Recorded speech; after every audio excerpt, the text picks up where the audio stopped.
Hi there, strikers. There's something uniquely disturbing about people vanishing into thin air. Read about these incredibly strange, unsolved cases, although these disappearances span centuries. Perhaps one of the most common phrases that parents utter to their children throughout the early stages of their childhood is to never talk to strangers. Strangers come in all shapes and sizes, from all walks of life, and though many strangers have the best intentions at heart, some live up to the nightmarish stories. Today we're going to be covering a case so shocking it will make you hold on to your loved ones tighter than usual. Frank Edward Ed Ray was born on February 26, 1921 in La Grande, California. His parents, Frank Sr. and Marie Ray, were a young couple navigating the world on their own terms. They decided to move to Chowchilla, California when Ed was young because they wanted their son to grow up amongst friends and obtain the best possible education that the Ray family could afford. Ed graduated from Chowchilla High School in 1940, and for the first time in his life, Ed was forced to truly consider what he wanted to do from that point forward. Deciding that he was not quite ready to leave Chowchilla and the comfort of his family's proximity, Ed decided to purchase a nearby farm. There he ended up growing crops like corn and raising cows, amongst other animals, for a considerable amount of time. Though Ed loved his farm and the work that it provided him with, he had nonetheless felt as though there was something missing from his life, something even more fulfilling. Ever since he was a young boy, Ed had always seemed to have an inherent love for his community. So, in the early 1950s, Ed decided to try something new career-wise, something that would allow him to give back to his community. Ed became a bus driver for Chowchilla's local school district, where he spent every weekday picking children up from their homes, dropping them off at Dairyland Elementary School, and driving them all home at the end of a long school day. In that regard, Ed's work was fulfilling, and his schedule was extremely consistent, until one day when his life changed completely. The children on Ed's route were all Chowchilla locals. In fact, most of them were even the grandchildren of his own former classmates from back in the day when he had attended Dairyland Elementary School himself. And, of course, all of the children were familiar with Ed. Most of them even looked forward to seeing him at the start and end of their days. The children on Ed's route were anywhere from 5 to 14 years old, and despite the vastness of their age range, they all treated Ed with the utmost respect while riding in his big yellow school bus. On the afternoon of July 15th, 1976, Ed was driving his usual route to drop off students back at their respective homes after their second-to-last day of summer school for the year. On that particular day, Ed was driving 19 girls and 7 boys in the California heat. As Ed navigated down the familiar roads of Chowchilla, approaching the first of his intended stops in his route, he noticed something peculiar. Just ahead of the bus, on the usually open road, was a singular white van stopped in the middle of the route. As Ed approached the site, he noticed that there was another white van nearby. It appeared as though the one in the middle of the road was having some kind of difficulty and was effectively stuck, blocking traffic. Ed, being the ever-helpful man that he was, pulled to a stop just in front of the van and looked around for its owner to see if they were having engine troubles. As Ed shifted gears and put his foot on the brake, he saw 3 men simultaneously exiting the van in front of him. Almost instantly, Ed felt sick to his stomach. But it was all too late. The 3 men each held guns in their hands and wore pantyhose over their faces to disguise their identities. Before Ed could react, the 3 gunmen made their way onto the school bus, and one of them pressed a gun to Ed's temple. In his ear, The gunman told Ed to move away from the steering wheel without any trouble, or he would be shot. Ed, with his hands raised, moved out of the way so that one of the gunmen could commandeer the bus. He started to drive as the other two men patrolled the bus.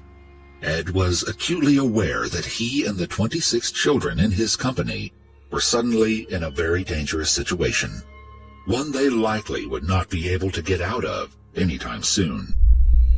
As the masked gunman drove into a nearby dry canal, Ed did his best to maintain his silence, in fear that the gunman would inevitably silence him for good if he spoke up, even to reassure the children that everything would be okay. As a result of Ed's silence, the children began to ask questions, as children usually do, regarding their whereabouts and their new destination. The youngest child on the bus, 5-year-old Monica Artery, became fascinated with one of the gunmen specifically, as the legs from the pantyhose covering his face were draped on either side of his head like the ears of a rabbit. As she had no way of conceptualizing the danger of the situation, Monica looked at the gunman quizzically and asked if he was the Easter Bunny. Monica's innocent curiosity in such a life-altering moment further demonstrated to Ed the severity of the horrific reality he found himself in, with children who were not even old enough to understand what was going on. Not that he was sure exactly what was happening either. At the base of the canal, the gunman proceeded to herd Ed and the 26 children like cattle into 2 separate vans, forcing all of them inside, one by one. Once inside, the gunman slammed the van doors shut behind their prisoners and turned over the van's ignitions. Ed surveyed the inside of the vans as he and the children felt the earth move beneath the vehicles. The vans were stripped of anything functional and contained no food or water. As the vans began to drive off, Ed checked his watch and noted the time of their departure. Crowded in the back of the 2 vans, Ed and the 26 children found themselves being driven 11 long hours, with no bathroom breaks and no idea where they were headed. As the children were mostly young, the disregard for driving precautions caused the majority of the smaller children to experience intense motion sickness. Many of the children had to throw up in the back of the vans, while the older children tried to keep the younger ones calm by singing songs to cheer them up.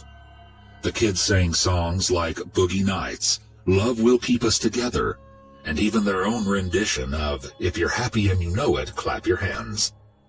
Except the children were far from happy, and even changed the lyrics to, quote, If you're sad and you know it, clap your hands. This, Ed started to feel even more anxious than he already had been.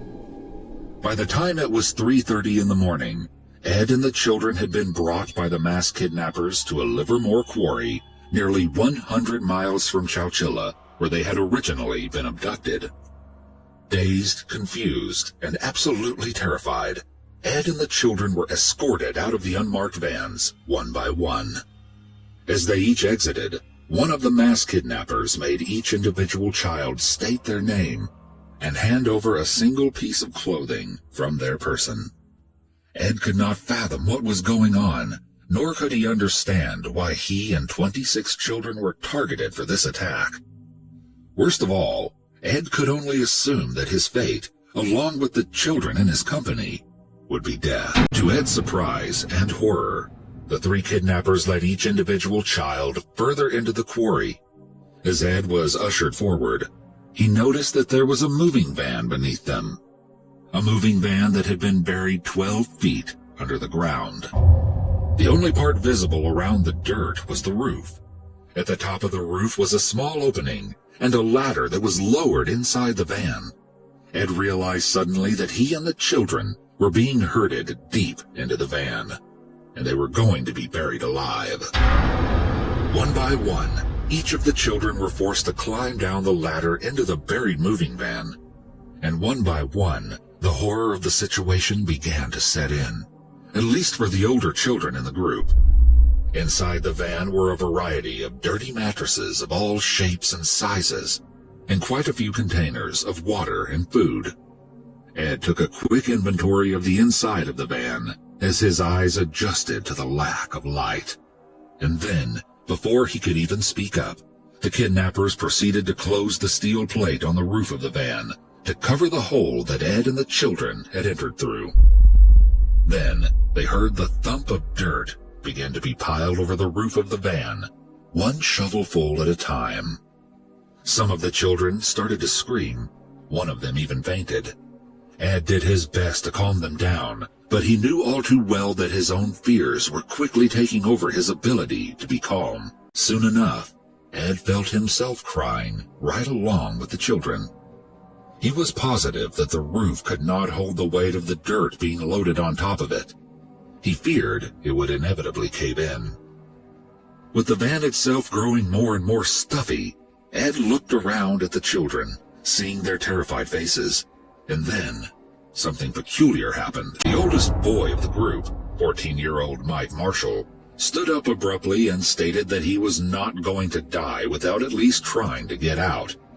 Ed, filled with a newfound purpose, stood up with Mike and had the older boys help out as they planned their escape. The older boys, along with Ed, gathered the mattresses that were strewn about the van and began to stack them on top of each other until the structure was tall enough for someone to stand on top and reach the roof. Next, the boys took their time climbing to the top of the makeshift mattress tower. As they did so, some of the other children handed them wooden slats from one of the bed frames inside the van.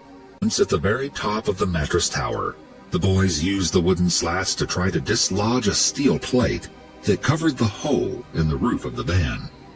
As they pushed against the steel plate with all of the strength that they were able to muster up, Ed and the boys realized that the plate itself was being weighed down with two enormous tractor batteries, just in case the group of hostages tried to escape.